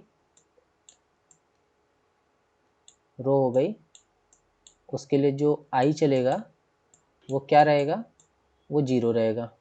ठीक, और जो दूसरा लूप हमारा रहेगा जे वाला, वो कॉलम के लिए चलेगा। ठीक है, जे के लिए चलेगा, जे भी कॉलम के लिए 0 0। इट मीन्स कि हमने अपने कंपाइलर को ये बोल रखा है कि अगर इसको हम लेते हैं R0 और इसको लेते हैं R1 और इस एलिमेंट को लेते हैं C0 और इस एलिमेंट को लेते हैं C1। ठीक है, तो अभी हमारा जो फॉर लूप चल रहा है वो क्या कह रहा है, आई की वैल्यू 0 है, इट मीन्स रो 0, और जे की वैल्यू 0 है, इट मीन्स कॉलम 0। तो रो 0 ये हो गया और कॉलम 0 हमारा ये हो गया। तो जो पहला एलिमेंट है 4 वो यहाँ हमारा एंटर हो गया। ठीक है, कंपाइलर ने इसको सेव कर लिया। स्कैन एफ में यहाँ पे कंपाइलर ने सेव कर लिया, ये फॉर लूप चल रहा था और यहाँ पे ये हमने लिख रखा है स्कैन एफ। ठीक है, सेव किया, हमारा लूप गया ऊपर। ठीक है, किस फॉर के पास गया, इस फॉर के पास गया जो जे से चल रहा था। अभी क्या है, जे की वैल्यू अभी आई वाले लूप पे नहीं गया, पहले इस ब्लॉक को कंप्लीट करेगा, जो नीचे वाला फॉर लूप है इसके ब्लॉक को कंप्लीट करेगा। जब इसकी कंडीशन फॉल्स हो जाएगी तब ये जाएगा ऊपर। ठीक है, सो जो जब हमारा कंपाइलर ऊपर जाएगा इस फॉर लूप पे आएगा तो जे की वैल्यू 1 प्लस होगी, एक इंक्रीमेंट हो जाएगी जे प्लस प्लस। तो अभी हमारी जो जे की वैल्यू है वो हो जाएगी 1। ठीक, और जो हमारी आई की वैल्यू है वो अभी भी 0 है। तो इट मीन्स अब हमारा कंपाइलर क्या देखेगा, आर जो है वो 0 है और सी जो है वो 1 हो गया। इट मीन्स रो 0 और सी 1, तो 5 हो जाएगा यहाँ पे एंटर। ठीक, हमारा कंपाइलर फिर ऊपर जाएगा और जे की वैल्यू को एक और प्लस कर देगा। अब की बार हमारी जे की वैल्यू हो जाएगी 2। जब 2 होती है तो जो हमने यहाँ पे कंडीशन दे रखी है इससे ये चेक करेगा कि ये हमको बताया जा रहा है कि जो जे की वैल्यू है वो 2 से कम चलनी है, हम 2 के बराबर भी नहीं चला सकते। ठीक है, J is less than equal to तो लिखा नहीं है, सिर्फ लेस देन लिखा हुआ है। सो हमारा लूप यहाँ से एग्जिट कर जाएगा और ये चला जाएगा पहले वाले फॉर लूप के पास। ठीक है, यहाँ पे आएगा तो अब की बार ये क्या करेगा, आई की वैल्यू यहाँ पे 0 थी, इसको 1 इंक्रीज कर देगा। ये इंक्रीज हो गई तो अब की बार आई जो है वो हमारा 0 ना रह करके हो जाएगा 1। ठीक है, नीचे आएगा तो फिर से ये लूप चलेगा, जे की वैल्यू हमारी क्या हो जाएगी, फिर से हो जाएगी, जब फिर से लूप चलेगा तो जे की वैल्यू हो जाएगी हमारी 0। ठीक है, तो अब की बार आर की वैल्यू क्या हमारी 1 है और जे की वैल्यू है 0। तो जो हमारा 6 जो यूज़र ने इनपुट किया है 4 हो गया, 4 स्कैन हो गया, 5 स्कैन हो गया। अब यूज़र इनपुट करेगा 6, R1 और J0, तो ये हमारी R1 रो हो जाएगी और ये हो जाएगा C0। ठीक है, यहाँ पे हमारा आ जाएगा 6। ठीक, फिर से हमारा कंपाइलर चलेगा, दूसरा वाला जो नीचे वाला लूप है यहाँ पे आएगा, ये J के लिए चल रहा है। अब की बार J की वैल्यू 0 ना रह करके हो जाएगी 1। ठीक, और अभी भी जो हमारी R की वैल्यू है वो 1 ही है। सो जो हमारा 1 इनपुट होने वाला है वो R1 और C1 इसमें आ जाएगा, और यूज़र ने क्या इनपुट किया था 6 के बाद 1। ठीक है, फिर हमारा कंपाइलर स्कैन करने के बाद ऊपर जाएगा और जो J वाला फॉर लूप है इसकी वैल्यू इंक्रीज करके क्या कर देगा 2 करेगा। तो ये कंडीशन को चेक करेगा, देखेगा कि ये 2 जो है वो 2 से बराबर हो जा रहा है, ना तो छोटा है और ना ही बड़ा है, बट बराबर हो रहा है। कंडीशन हमारी हो जाएगी फॉल्स। ये इस फॉर लूप से एग्जिट करके चला जाएगा ऊपर वाले फॉर लूप में और यहाँ आएगा। अब की बार हमारी आई की वैल्यू जो है वो 1 थी, एक इंक्रीमेंट हो जाएगी, तो ये 1 कट के ये हो जाएगी आई की वैल्यू हमारी 2। फिर ये कंडीशन को चेक करेगा ऊपर वाले फॉर लूप से, तो देखेगा कि हमको कंडीशन क्या मिली है कि हमारी जो आई की वैल्यू है वो 2 से छोटी होनी चाहिए और ये 2 के बराबर हो रही है। तो ये भी कंडीशन हमारी फॉल्स हो जाएगी और हमारा जो लूप है, हमारा जो फंक्शन चल रहा है वो इस लूप से, दोनों ही लूप से बाहर निकल जाएगा, एग्जिट कर जाएगा। ठीक है, एग्जिट कर गया, इट मीन्स कि यूज़र ने जो भी इनपुट दिया था 4 5 6 1 इसने मेमोरी में इसको लोकेट कर लिया है, स्टोर कर लिया, कैप्चर कर लिया। अभी हमारा लूप जो है इन दोनों से बाहर चला गया। फिर उसके बाद हम एक स्टेटमेंट देते हैं प्रिंटफ फंक्शन लगा के, इंटर्ड एलिमेंट इज, जो कि हमारे ये आउटपुट स्क्रीन पे शो हो रहा है। ठीक है, ये आउटपुट स्क्रीन पे शो हो रहा है। फिर अब हमको एलिमेंट को प्रिंट करना है। सो जैसे फॉर लूप चला के हमने वैल्यू को स्टोर किया था, एज इट इज़ हम चाहते हैं कि हमारी वैल्यू जो है वो प्रिंट भी हो जाए। तो उसके लिए हमें फिर से वही 2 फॉर लूप चलाने पड़ेंगे कि हमारा कंपाइलर आएगा और फॉर लूप ऐसे हमारे 2 फॉर लूप रहेंगे। इसको हम नेक्स्ट पेज का ऑप्शन नहीं है, से काम करते हैं, इसको हम छोटा ही कर लेते हैं। ठीक है, इसको हम छोटा कर लेते हैं, बाद में बड़ा करेंगे। थोड़ा सा इसको बड़ा रखते हैं देखने के लिए। ठीक है,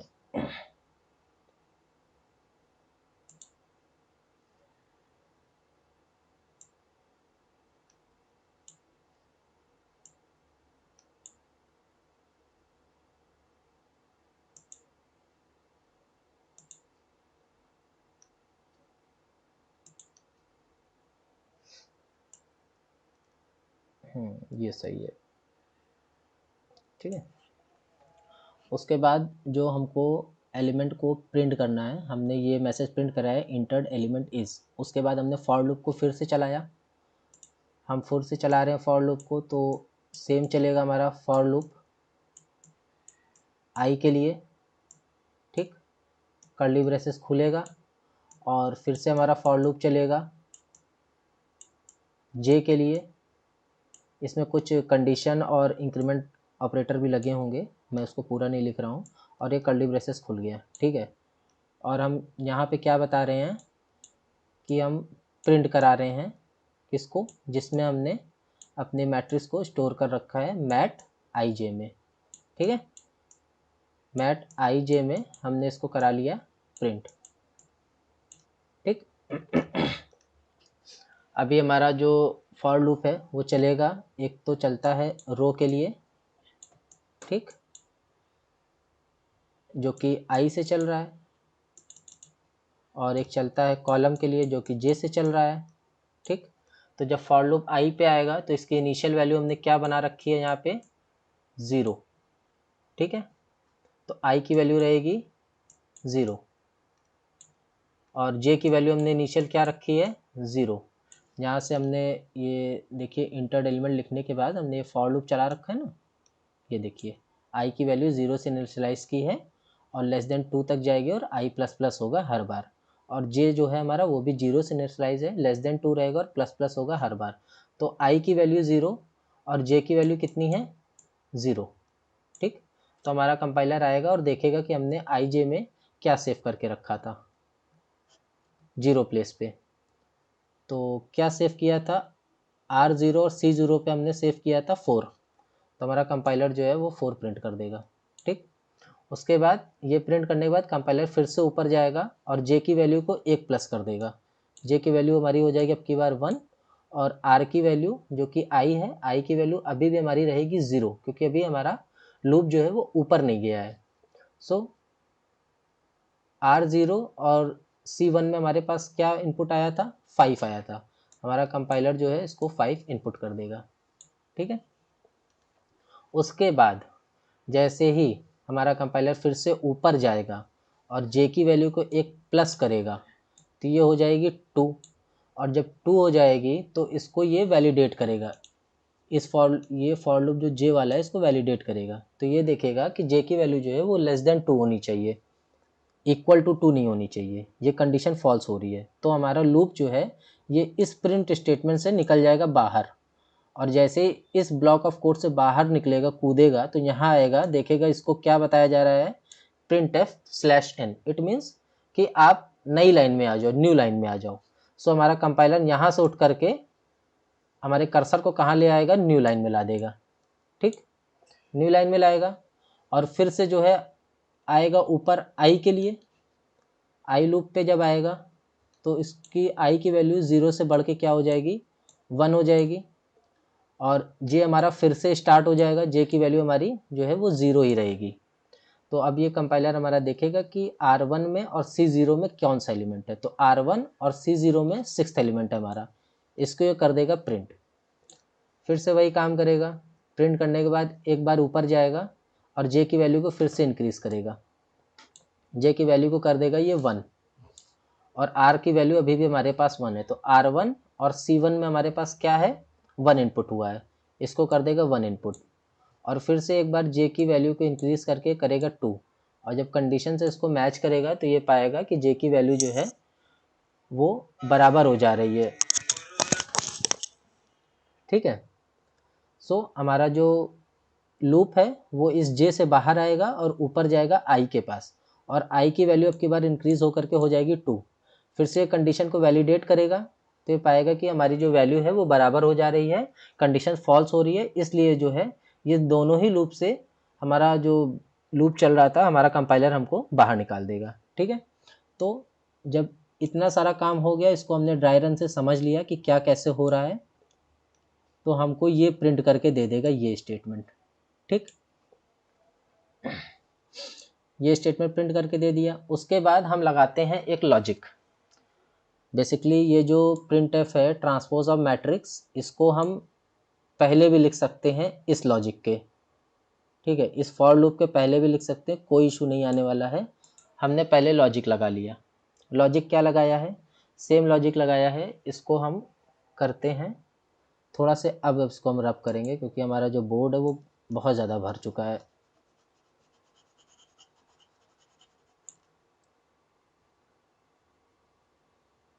ठीक, ये रब हो गया। फिर से हमने वही काम किया है, अपने फॉर लूप को चलाया है। आई होप कि अब फॉर लूप बताने की ज़रूरत नहीं होगी इस प्रोग्राम में। बाकी तो अभी जो आगे की क्लास आने वाला है उसमें तो फॉर लूप अच्छे से और बताया ही जाएगा।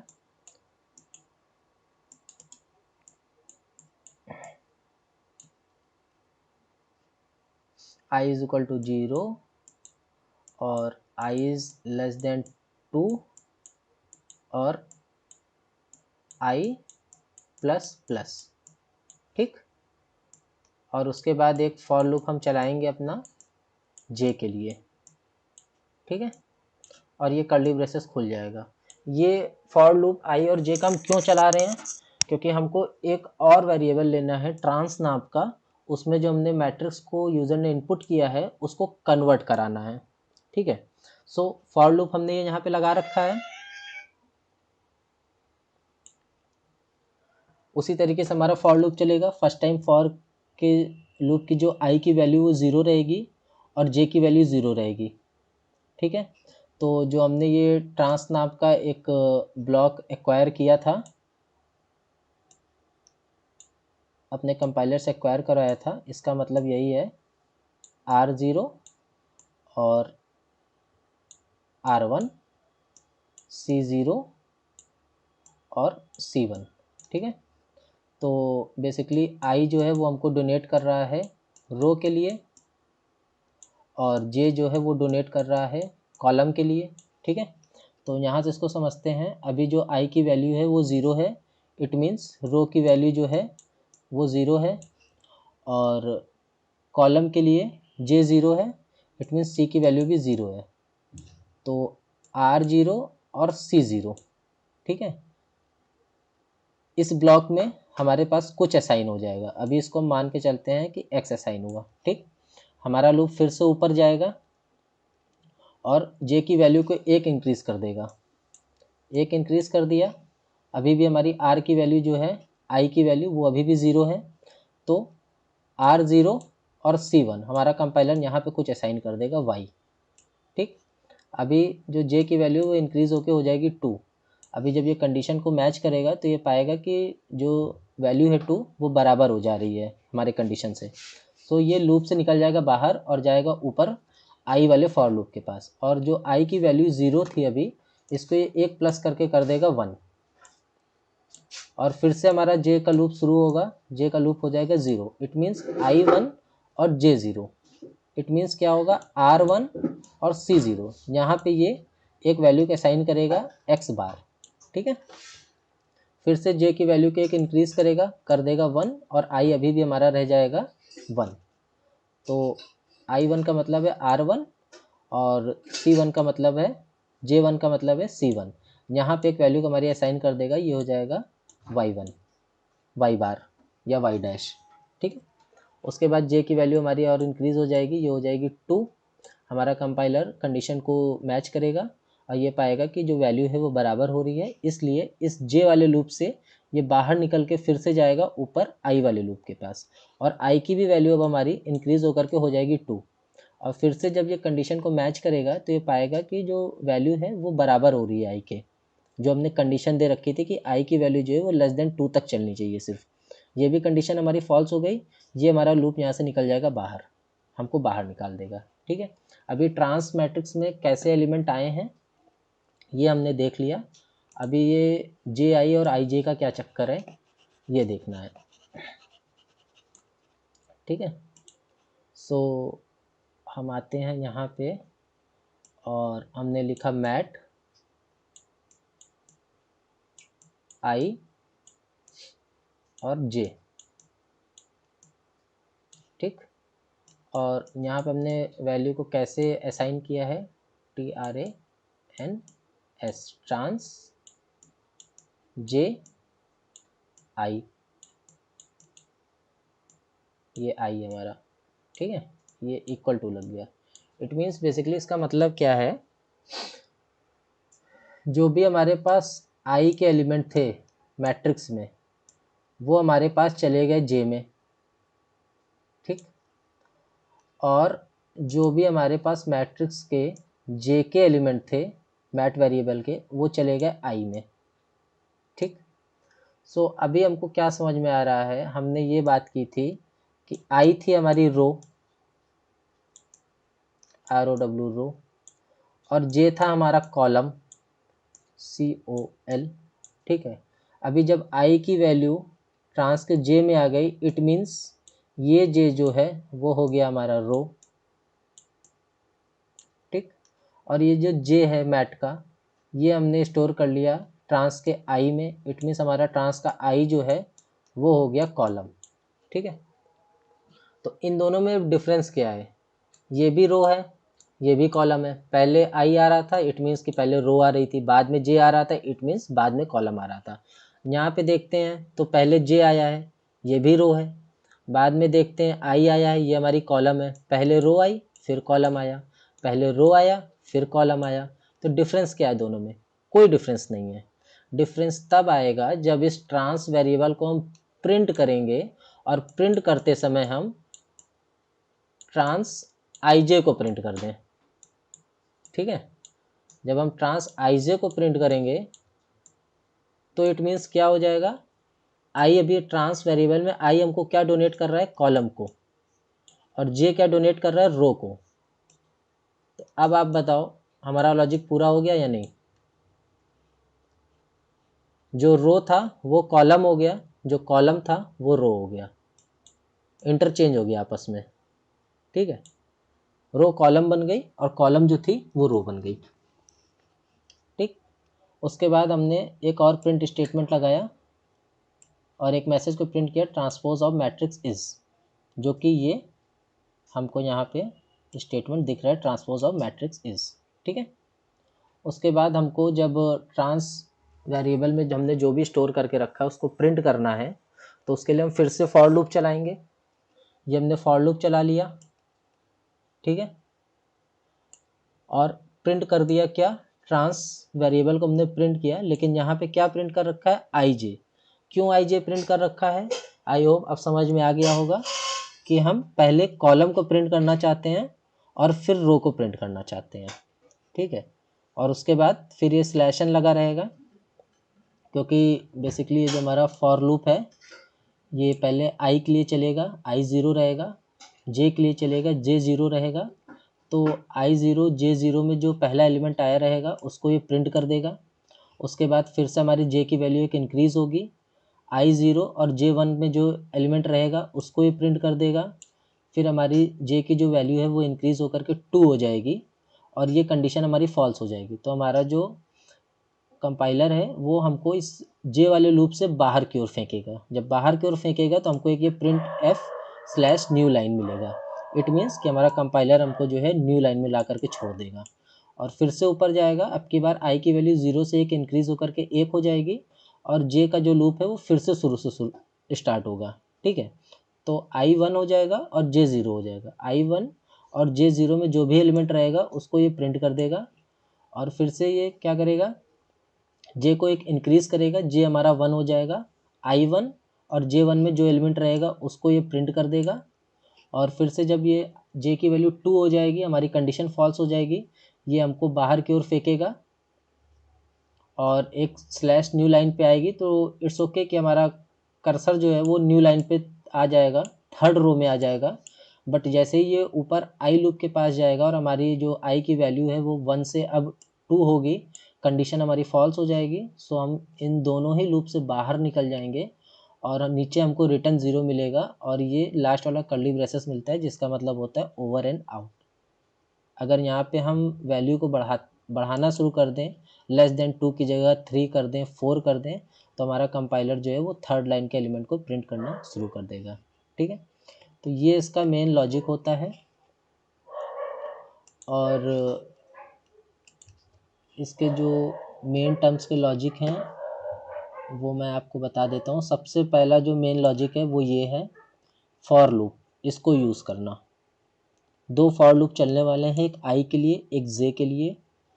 आई की वैल्यू 0 से इनिशियलाइज करना है, जे की वैल्यू 0 से इनिशियलाइज करना है। लूप कहाँ तक चलेगा हमारा, लेस देन 2 तक, लेस देन 2 तक चलेगा। क्यों चलेगा, क्योंकि हमने जो एरे का जो लेंथ ले रखा है वो 2 क्रॉस 2 का ही ले रखा है। ठीक है, आई जे की वैल्यू ही हमारी 2 क्रॉस 2 है। तो हमको फॉर लूप चलाना है आई और जे के लिए लेस देन 2 तक। इन केस अगर आई और जे को हम 0 से नहीं 1 से चला रहे हैं तो जो हमारी कंडीशन रहेगी वो लेस देन इक्वल टू 2 हो जाएगी। ठीक है,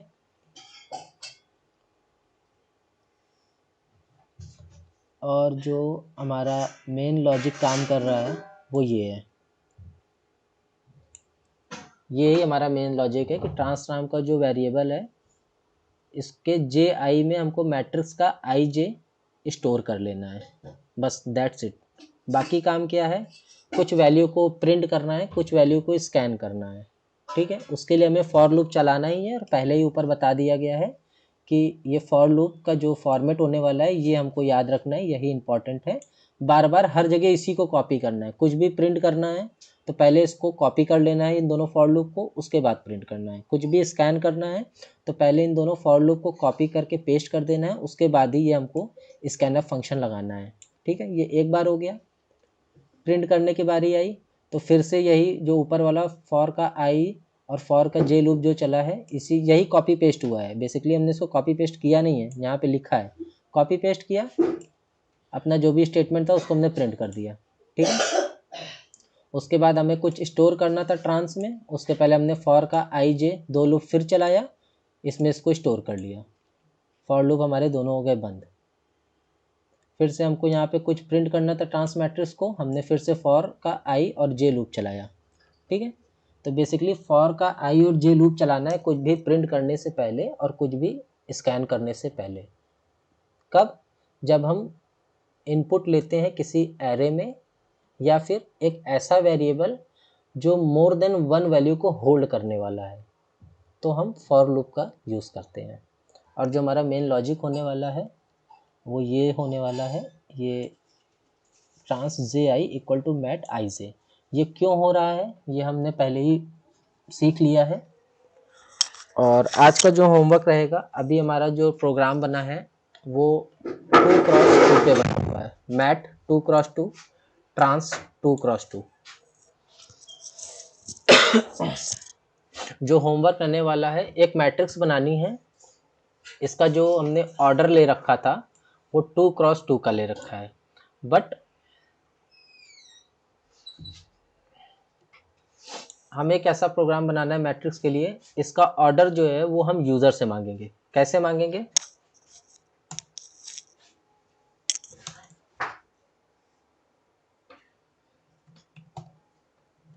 printf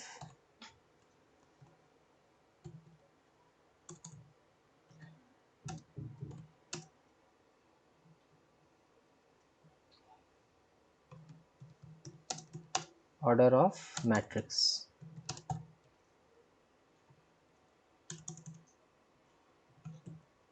ठीक है, printf ऑर्डर ऑफ मैट्रिक्स।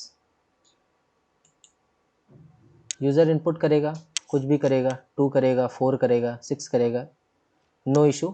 उसको हमें स्कैन कर लेना है स्कैन एफ फंक्शन के थ्रू।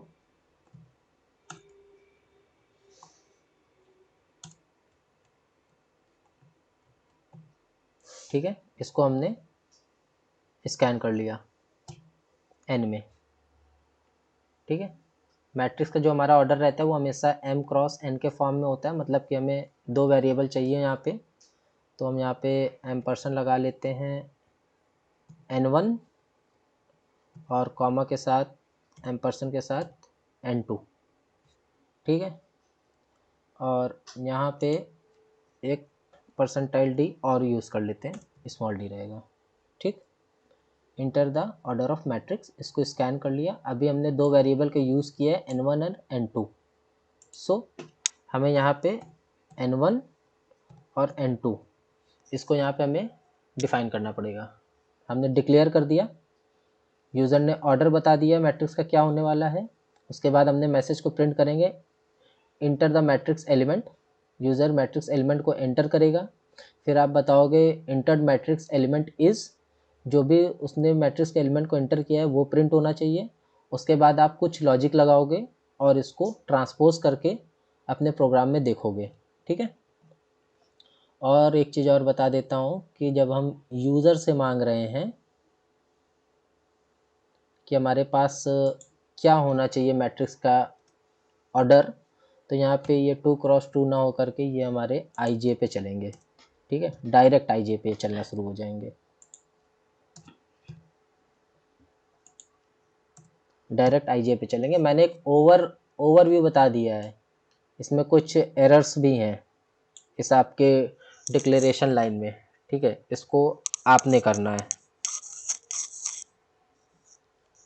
और बेसिकली कोई हेल्प की ज़रूरत है या कोई इशू आता है तो आप कमेंट सेक्शन या डायरेक्ट DM तो है ही आपके पास, आप कुछ भी कर सकते हो। आज के लिए बस इतना ही। नेक्स्ट क्लास जो हमारी रहेगी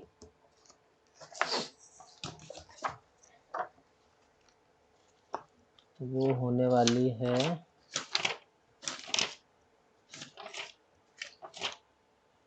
control statement and decision making पे। बी रेडी, और अगर नोट्स तैयार नहीं है तो नोट्स को तैयार करिए। नोट्स के साथ बैठ के अगर क्लासेस लेंगे तो ज़्यादा अच्छा बेटर इंसाइट आपको मिलेगा।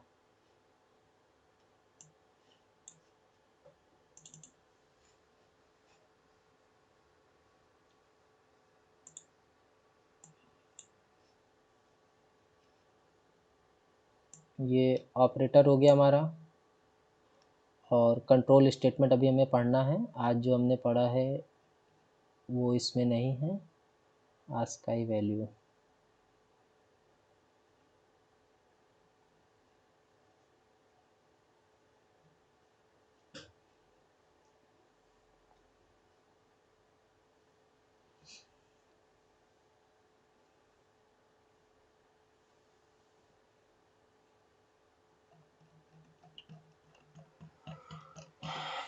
ओके, आज के लिए इतना ही।